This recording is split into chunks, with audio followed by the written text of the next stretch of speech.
Ang mabuting balita mula sa langit sa araw na ito. Alleluia, Alleluia! Sa daigdig ay laganap, liwanag na sumisikat, salitang buhay ng lahat. Alleluia, Alleluia!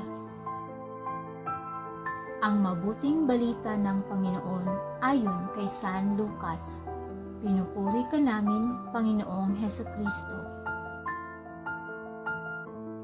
Noong panahong iyon, sinabi ni Jesus sa kanyang mga alagad, "Hindi mawawala kahit kailan ang mga sanhi ng pagkakasala, ngunit nakapangingilabot ang sasapitin ng taong panggagalingan nito.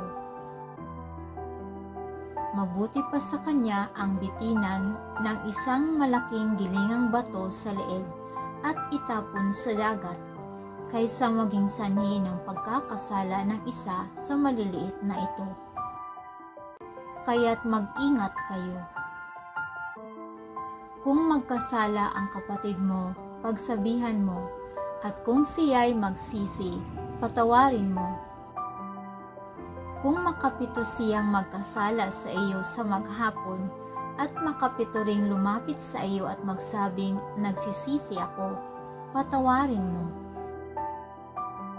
Sinabi ng mga apostol sa Panginoon, "Dagdagan po ninyo ang aming pananalig sa Diyos."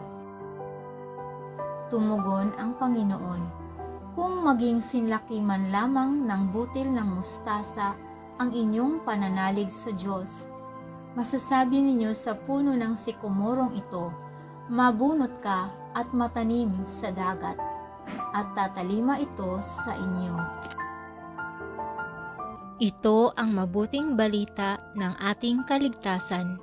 Papuri sa Diyos.